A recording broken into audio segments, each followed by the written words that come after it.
as you can see, he's all over the place. He doesn't really have a place. A lot of times with dogs that are just really everywhere, I will actually start with them in front and walk backwards. And you won't be able to hear me once I get further out, so I'm going to explain this now.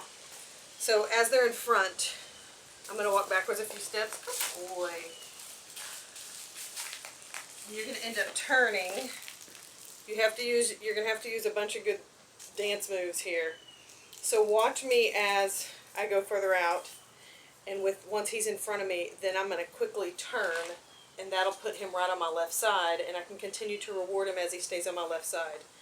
Now the key is, you want to reward the dog while they're in position where you want them. So while they're here, you reward the dog. And then watch what I do whenever he moves away from me, whether it's in front or on the side or behind. I will change my body position, whether it's turning to go the other way or turning to have him come in front of me again, so that I can reposition and get him back on my left side. So I always tell people it's kind of like you're doing a bunch of dance moves to get them back on the left side, and then you reward them for being on your left side. There's going to be a whole lot of rewarding in the beginning, and then you're going to move away from giving all the rewards, and the reward's going to actually be that you get to move forward, you get to walk, and you still verbally reward the dog, but you sporadically give rewards as far as tangible rewards that are food or whatever it is that you're using.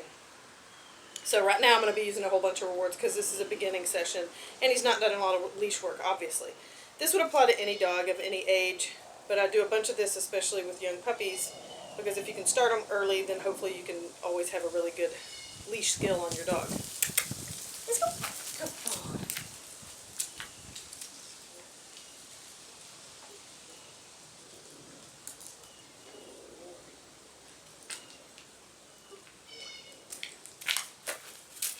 And obviously I'm not looking for perfection here. As long as he's on my left side and he's not moving away, then I'm going to reward him. And notice how I don't walk in a straight line. I do a bunch of turning. I'm going to move around a lot and turn a lot.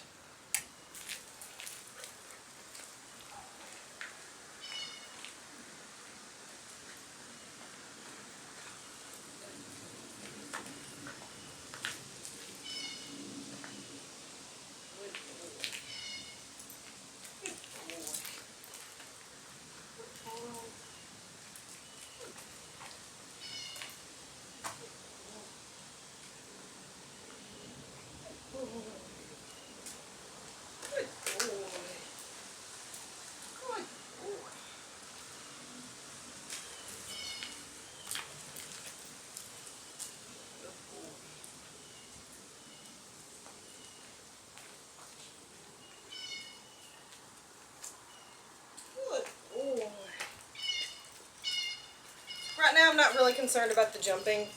A lot of people start worrying about all the behaviors that the dog presents. Don't focus on all the behaviors as a whole right now. Yes, he's jumping, it's a little annoying, but right now I just don't care. We can fix that later.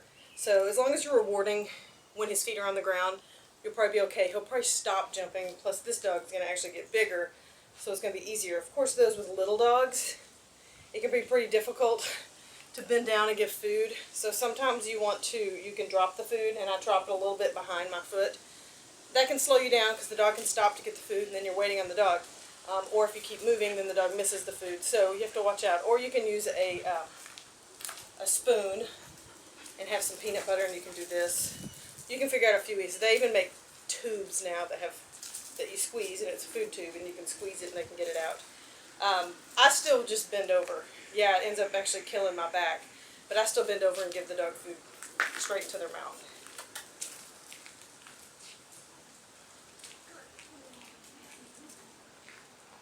That's a good boy. Good boy. Good boy.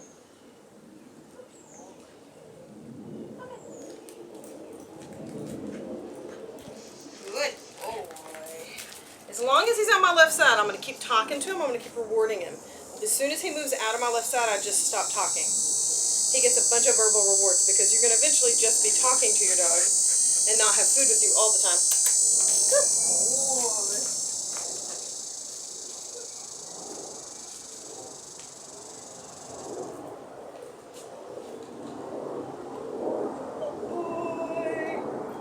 Good boy.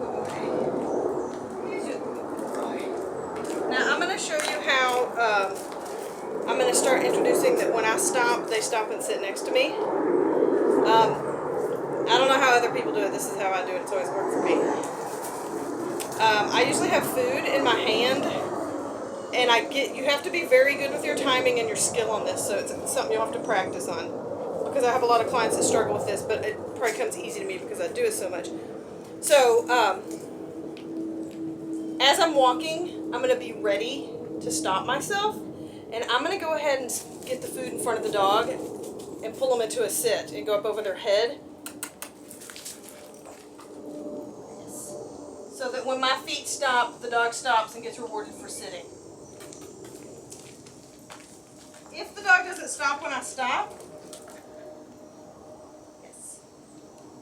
then I wait, or I keep walking and start over. So see how my feet stop, and then I quickly get the dog into a sit.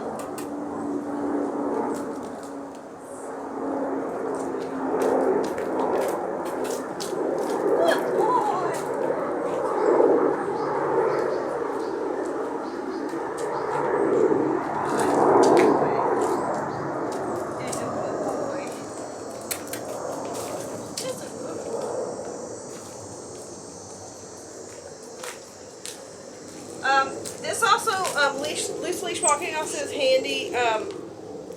It's handy if your dog knows a hand target, and that's one of the many uses of a hand target. This puppy does know hand target, so I can guide him with a hand target and use that as well.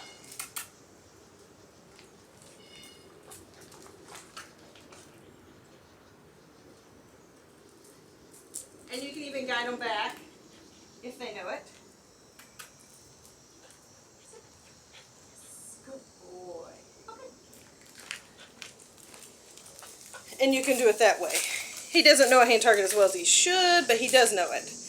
He needs a little more practice on it. This way. Rocky! That's a good boy. That's a good boy. That's a good boy.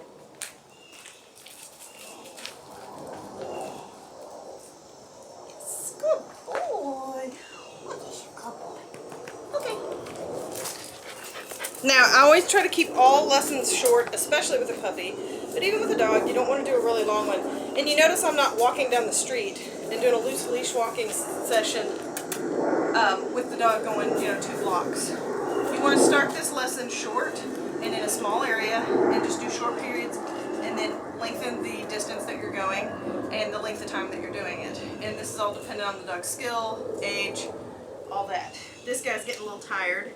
Plus, puppies don't last that long. You'll start to lose them, and they'll just kind of start to just be silly puppies. Even dogs can do that, and that just means that you've gone over. So, are you tired? Rock, rock. You're a good boy. You're a good boy.